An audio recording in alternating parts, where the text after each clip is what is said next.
everyone. I'm Carnicero Urabayen. I'm editor of Future is Blue, the weekly video talk promoted by Funcas Europe, Agenda Publica and MacroPolis. So today, of course, we're going to talk about the historic, yes, this was an historic deal, and we'll see why in a minute, that the EU leaders agreed some days ago about the recovery package and about the budget for the EU for the next 7 years. And I'm joined by two great experts. Let me introduce you to Jonás Fernández, who's a member of the European Parliament and spokesperson for the Socialists and Democrats on Economic Affairs, and Marcel Jansen, who is an associate professor at the Universidad Autónoma de Madrid and researcher of FEDEA. So thank you both for joining. And I think the first question I need to ask you is about the deal itself. Obviously, this is not the same deal that was proposed by the Commission. It's not the same deal that was proposed by Germany and France. I think the level of ambition was reduced, but I want to ask you if this deal is good enough as it stands right now to fight the worst ever economic crisis we've seen in decades. So Jonás, what's your view on that? I think that if we see this deal from maybe May or February, in the first months that we started to suffer this crisis, this deal is completely historic. Yeah, it's true that at the end of the day, the final agreement is not exactly what the Commission proposed or what the European Parliament supported, but I think that the possibility to use European debt to be paid in the future with more own resources to finance the recovery as a centralized or as a European perspective is a real change in the nature of the European Union. Honestly, I think that this may be the most relevant step from the introduction of the euro 20 years ago. It's true that in the agreement, there are some elements that the Parliament has many doubts. The current proposal on the future MFF had introduced many cuts in some relevant programs for the Parliament. For example, Horizon 2020, Erasmus+, Just Transition Fund, Connected Europe. I think that to accommodate the objective of all of the member states, the MFF has been reduced. And after the summer, the Parliament will start the negotiation with the Council to review the agreement that we knew on Tuesday morning. Okay, thank you, Jonás. Marcel, do you agree with us what Jonás said? This is historic. This is the most important achievement for the EU since the euro. Those are big words, but I wonder if you agree with Jonás. No, absolutely. In fact, I would like to start by congratulating Jonás. I know he's been working very hard on this in the background. Yes, this is historic. The idea that the European Union is going to issue about 750 billion euros for a joint response to the crisis is excellent news. It's a necessary step. It's been hard. And I think it's also a unique opportunity to show that these kind of mechanisms actually make the European Union stronger and also bring benefits to those who are most critical today. And those are some of the northern countries. The issue now is how to put this into place. And that's where I'm a little bit more skeptical. This is going to demand an enormous effort from national governments and good governance. And it's on that respect that I think we have to make a call now on all member states, and particularly those in need these days, to make good use of this money. And if we do, and if everyone sees the fruits of a more solid recovery and a somewhat faster recovery, then I think this might also be the upstep towards more fiscal integration. It's an intelligent proposal. It sidesteps the very difficult issues related to the mutualization of debt. We're mutualizing the cost of the crisis, but we're channeling this through the budget. We got this through, and I think we should now also somehow take a step backwards and forget about the tough negotiations. I think what I dislike about this is the fact that these negotiations have come along with a lot of tension in Europe. So let's hope that that this settles down a little bit. So the money is there and the ambition is there, and now it's up to the member states itself to be smart enough to use this money wisely. So we are stronger after this, we recover fast. So Jonás, how can this happen? What are the key elements that a leader in national politics should have in mind to make the most out of this very historic tool that the EU just agreed? Most of the money that we are going to put together through the Next Generation EU will be transferred to member states through the Recovery and Resilience Facility. This is a new program regulated by a regulation that now is negotiating in the Parliament too. So apart from the agreement of the European Council, there will be trialogues in the next few months to finalize a full agreement between the Parliament and the Council about the governance of this instrument, the governance of the Recovery and Resilience Facility. In any case, I think that given that this is a new program, we will have to maybe learn by doing, because nobody knows how this system will work properly.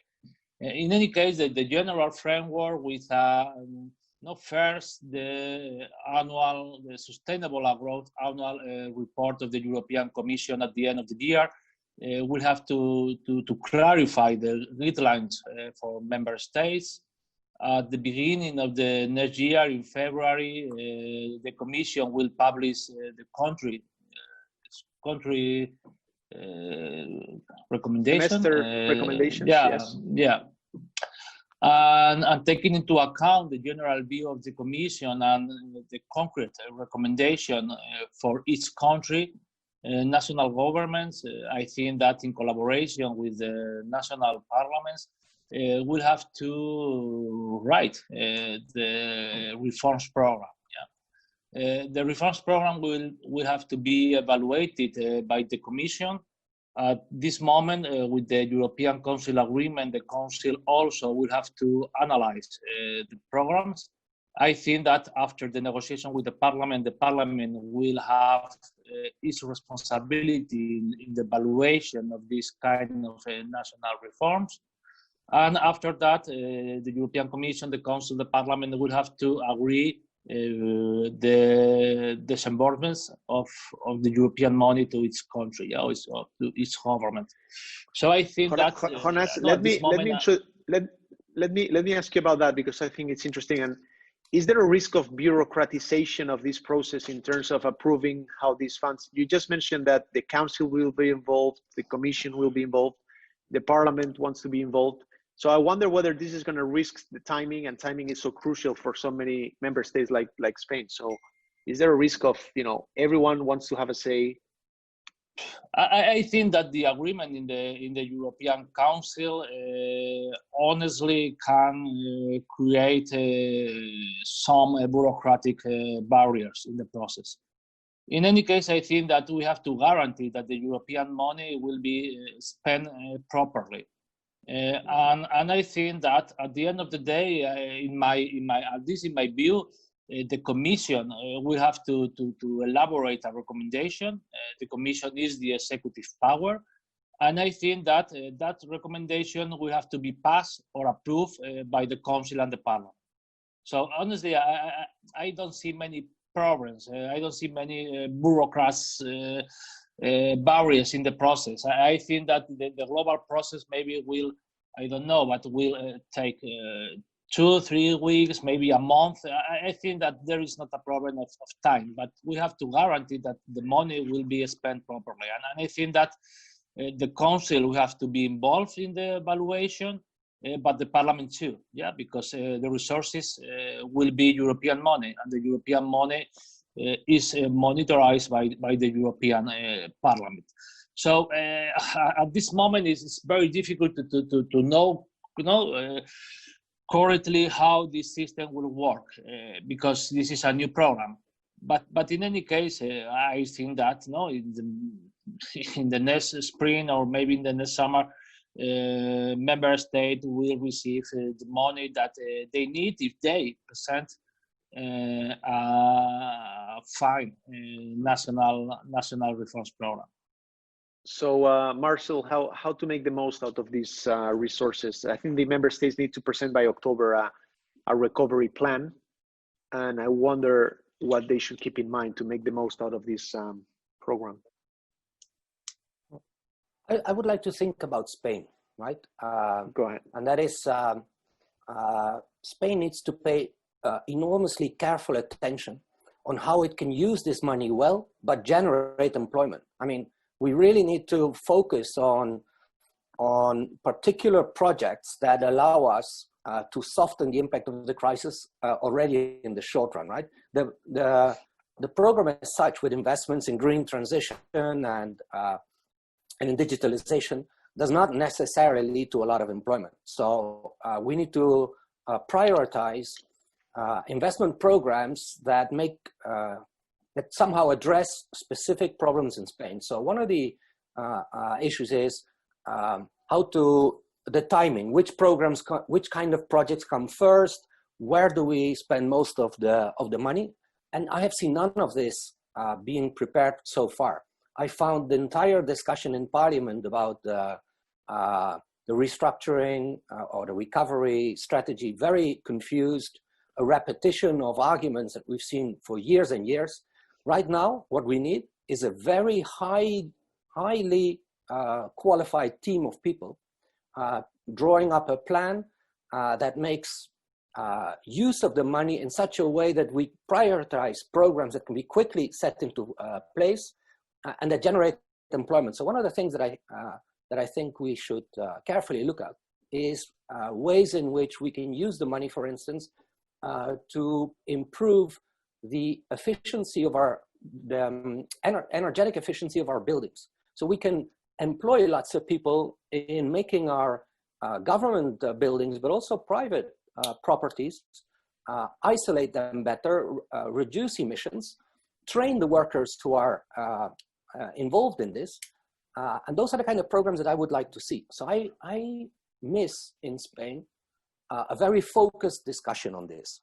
And then my second point is the money will come in a year's time, right?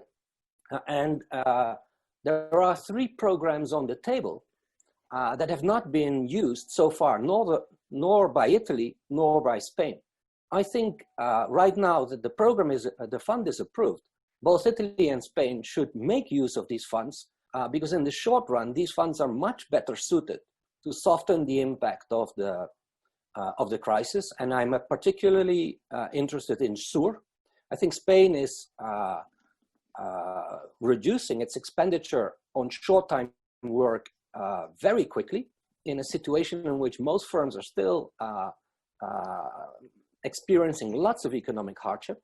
And the third point is, I'm happy there is no hard conditionality here, but I do think that the strict implementation and respect of the country-specific recommendations is going to cause some strain in the Spanish government. The Spanish government will have to shift preferences away from undoing reforms that were agreed in the past to a much more energetic exercise in trying to draw up a plan for recovery of employment in the next coming months. Lots of issues on the table, but especially what I miss is this very focused discussion on drawing up investment plans that meet the standards and that also are in line with priorities in Spain. Good points, Marcel. Marcel, if I can reply on that, it's not a reply, it's only a comments.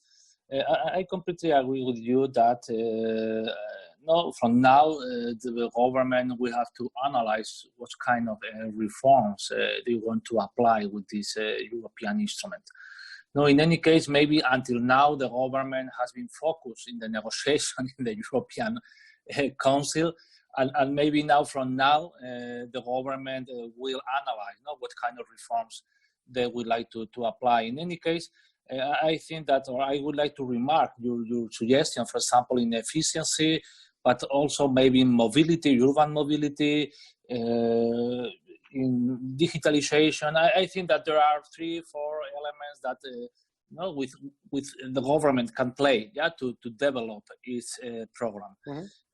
I think that there is another point that is relevant, and I think that the programs will have to be temporary, because the European fund, the Recovery and Resilience Facility, will be in place for the next 3-4 years, and we need to use the European money to not to create a fiscal answer to this crisis, but I think that we should avoid to increase permanent expenditure in the long term, because in that case maybe we will see problems in the future. In any case, no, we have to push this money in the short term, and with the programs that they are already in place, in the SURE, there has been some delays in some national parliaments. I think that the government is ready to apply to this fund when the national guarantees will be completely approved, because until now there has been some, I don't know in which country, but national parliament have to approve the guarantee to issue the debt with this instrument. And I think that the government is ready to use this fund when this fund will be completely in place. Spain is also using the guaranteed program by the European Investment Bank. As you know, now the ECO is providing guarantees to private sector in Spain, but part of these guarantees will go directly to the European Investment Bank. And finally, in the ESM, I think that this is an option that is on the table. I don't know if the government would like to use it or no. I think that until now, the sovereign markets are quiet, and maybe there is not a high necessity in the short term to use it. But in any case, this is another instrument that, as you say, is there. Marcel, I'm gonna give you the final word, because I think we are coming to an end. But just to remind everyone, because we've been talking about how Spain should use these funds, and I want to remind everyone that Spain should receive up to 140 billion euros. Of those, 72.2 would be grants, and all these packets together would represent up to 11% of the Spanish GDP. So this gives us an idea of the magnitude of these funds. And also we should maybe say a word about the fact that in the past we've had challenges in Spain and in other member states, actually spending all the funds, spending all the structural funds that were allocated, and there was a bit of a challenge to comply with all the conditions and to present projects good enough to spend those funds. So maybe I wonder, and I think Marcel, you were pointing into this direction before, in terms of how good the people deciding on these plans need to be, because obviously there's a risk of not using them, all of them, or not using them in a good way. So maybe a final word on that. Yeah, I think there is concern, right? There's a lot of delay in the use of social funds in Spain. There's much more concern about the use of those funds in Italy. And so this is why I make such a deal about governance. It's not just about selecting funds, but we need to put into place a solid structure, also thinking about the collaboration between the different layers of government in Spain, so that we have coordination, we have a capacity to select promising projects. And then I think one of the issues that I've been missing is a very strong collaboration between the public sector and the private sector. Just to give you an idea, what I would have done, rather than calling for a parliamentary commission, I think I would have made a call to someone like the CEO of Inditex and asked for a plan from the side of employers as well, entrepreneurs. We really need to come up with promising projects that we can put into place, and we need people who are experts in that. So this is an opportunity in which a country like Spain can show that it's able to do this, that it can improve upon its past performance, and that in the end, this enormous amount of money is channeled through or two projects that to some extent front load necessary investments that we should have done in the future anyway. All right, great. I think we need to leave it there, but I want to thank you both, Marcel Jansen and Jonás Fernández. I think this was a great debate on the opportunities and challenges of this historic package. And let's keep in touch, and I will be glad to talk to you in the future more as soon as we know how member states are using these funds, and as soon as we know, Jonás, how the Parliament is gonna react and co-legislate on some important areas of this big package that was agreed. So thank you both. Thank you very much. As you see, a Spanish person and a Dutch person can talk very tranquilly about European funding and agree on most of this. Indeed, we can do great things together. I think we just proved that. I do it every day in the Parliament corridors. Yeah. Thank you both. Thank you. Bye. Thank you. Bye.